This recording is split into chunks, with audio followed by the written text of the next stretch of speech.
सबसे छोटे माइक्रोब यानी सूक्ष्म जीव से लेके सबसे ऊंचे पेड़ तक हमें लगता है कि हम हर जिंदा चीज को देखते ही पहचान सकते हैं। लेकिन क्या ऐसा मुमकिन है कि एक बिल्कुल ही अलग स्तर पर जीवन का अस्तित्व हो, जहां प्लैनेट सिंगल सेल्स की तरह काम करते हों और ब्लैक होल्स पूरे अंतरिक्ष के डीएनए का निर्माण करते हों? क्या ऐसा है कि ब्रह्मांड के रहस्य फिजिक्स में नहीं बल्कि बायोलॉजी में छिपे हैं? क्या हमारा यूनिवर्स जिंदा है? क्या चीज है जिससे आप और हम जिंदा हैं? वो क्या चीज है जो किसी पत्थर या रोबोट से हमें अलग करती है? क्या वो हमारे दिल की धड़कन है, या फिर वो विचार जो लगातार हमारे मन में कौंधते रहते हैं, या फिर ये सच्चाई कि हम पैदा होते हैं, पलते बढ़ते हैं और फिर मर जाते हैं? अब कुछ साइंटिस्ट्स मानते हैं कि जिंदगी की यही सच्चाई शायद हमारे अलावा एक और बहुत बड़ी चीज का भी हिस्सा है। क्या पूरा का पूरा ब्रह्मांड एक जीता जागता जीव है?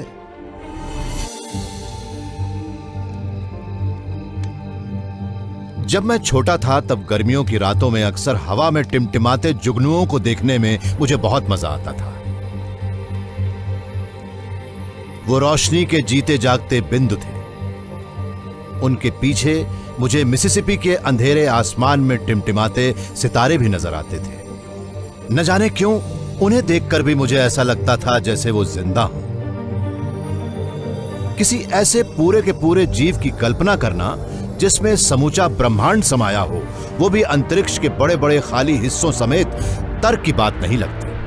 लेकिन इससे पहले कि आप इस आइडिया को मानने से इनकार करें, आपको अपने आप से यह सवाल करना चाहिए कि आखिर जिंदा होने का मतलब क्या होता है। सच तो यह है कि इस सवाल का कोई आसान जवाब है ही नहीं। जीवन क्या है? जीवन की कोई भी परिभाषा ऐसी नहीं है जिससे सब सहमत हो। अब जैसे कि कई लोग कहते हैं कि जिंदा चीज वो होती है जो अपने ही जैसी किसी चीज को जन्म देती हो और वक्त के साथ जिसमें धीरे धीरे बदलाव आता हो। लेकिन इस तरह देखा जाए तो ऐसी कई टेक्नोलॉजिकल मशीन्स भी हैं जो बिल्कुल अपने ही जैसी चीजों को तैयार करती हैं और वक्त के साथ जिनमें बदलाव आता है। मिसाल के तौर पर कार फैक्ट्रीज में पहले से सेट इंस्ट्रक्शंस के मुताबिक बिल्कुल एक सी कारें तैयार की जाती हैं।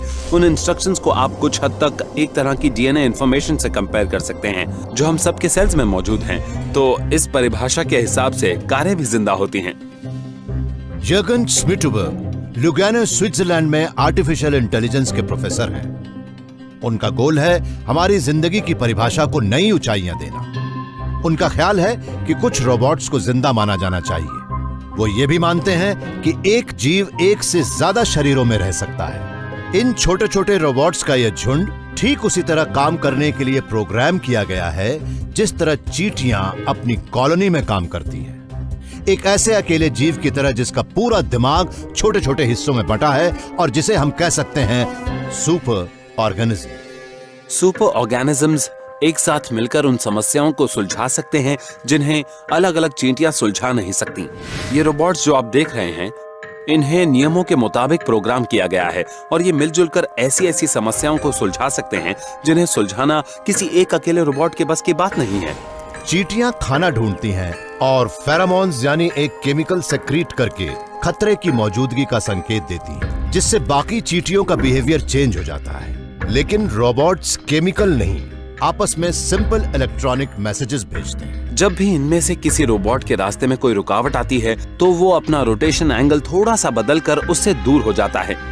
और जब भी झुंड के दो रोबोट्स एक दूसरे से टकराते हैं या एक दूसरे के करीब आते हैं तो वो आपस में थोड़ी बहुत जानकारी एक्सचेंज करते हैं। मिसाल के तौर पर आप झुंड के रूप में उन्हें किसी कोने में जमा कर सकते हैं। आप उनसे इस कमरे में यहाँ वहाँ पड़ी चीजों को किसी कोने में खिसकवा कर यहाँ की सफाई भी करवा सकते हैं। तो ऐसे कई आसान से नियम हो सकते हैं जिनसे एक कॉम्प्लेक्स बिहेवियर उभर कर सामने आए और जिसके नतीजे भी कमाल के हों।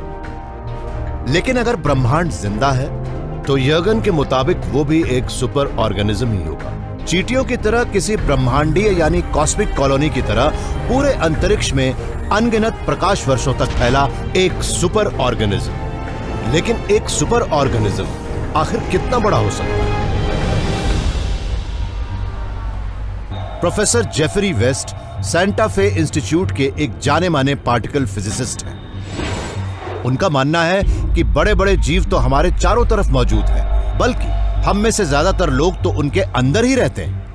मेरे ख्याल से जिंदगी की एक सबसे बड़ी खासियत है इसका कॉम्प्लेक्स सिस्टम, जिसका मतलब है कि ये अनगिनत हिस्सों से बनी हुई है, लेकिन उसका सबसे महत्वपूर्ण हिस्सा हमारे मेटाबॉलिज्म में है और जिसके सिस्टम को चलाने के लिए हम एनर्जी रिसोर्सेज का इस्तेमाल करते हैं।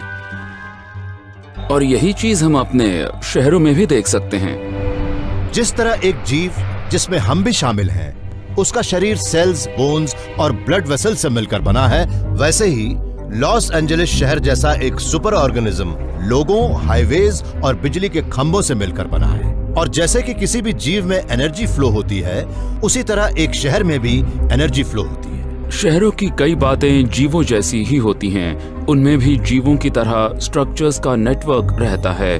उनमें एक फ्लो होता है। जिस तरह शहरों को चलाने के लिए इंसानों और ऑटोमोबाइल से लेकर इलेक्ट्रिसिटी और दूसरे रिसोर्सेज होते हैं, उसी तरह हमारे शरीर में सर्कुलेटरी सिस्टम और रेस्पिरेटरी सिस्टम वगैरह होते हैं।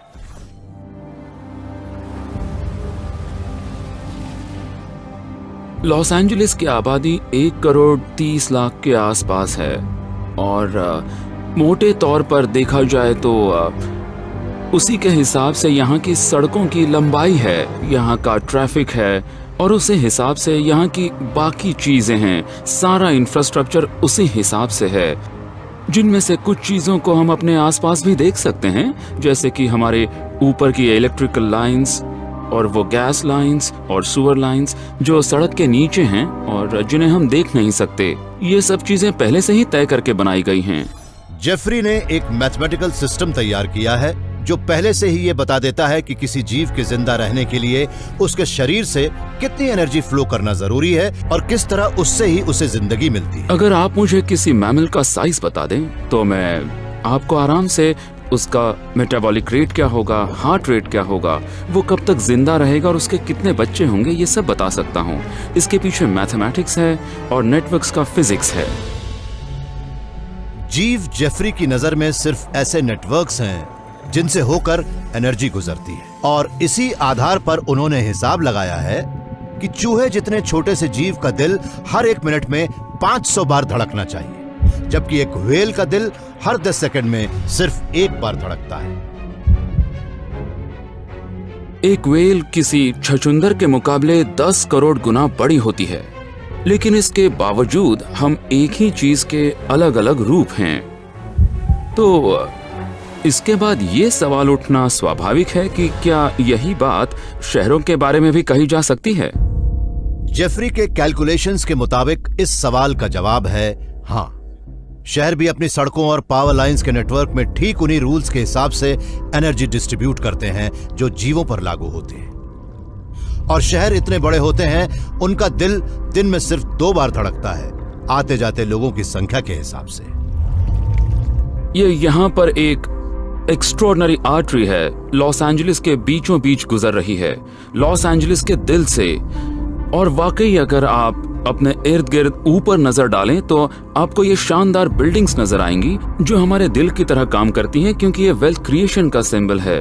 और इसे आप पंप भी कह सकते हैं, जो इतने सारे ट्रैफिक को पंप करने में मदद करता है। लॉस एंजलिस जैसा शहर एक बहुत ही बड़े आकार का जीव है, लगभग 60 किलोमीटर चौड़ा, एनर्जी से धीरे धीरे धड़कता हुआ। लेकिन कोई भी शहर अलग थलग जिंदा नहीं रह सकता। हमारी पूरी धरती उनसे भरी पड़ी है। लेकिन इस आकार के भी अलग अलग पैमाने हैं, जैसे कि शहर के पैमाने से लेकर एक पूरे देश का पैमाना और देश से लेकर एक प्लैनेट का पैमाना। जेफरी वेस्ट जिंदगी को अलग अलग पैमानों पर देखना सीख चुके हैं। जब जिंदा चीजें एक साथ आती हैं, तो चाहे वो चींटियां हो, इंसान हो या फिर बड़े बड़े शहर हों, तो उनसे मिलकर जो चीज पैदा होती है वो अपने आप में एक तरह के जीवन का रूप ले लेती है। लेकिन क्या ये विचार हमारे प्लेनेट की बाउंड्रीज से बाहर भी जा सकता है? क्या एक सुपर ऑर्गेनिज्म सिर्फ पर्वतों और समुद्रों को ही नहीं, बल्कि बाहर फैले विशाल अंतरिक्ष के बड़े बड़े हिस्सों को भी अपने भीतर समेट सकता है? एक फिजिसिस्ट के मुताबिक ऐसा बिल्कुल मुमकिन है, और उनका मानना है कि वो ब्रह्मांड के दिल की धड़कन का पता लगा चुके हैं।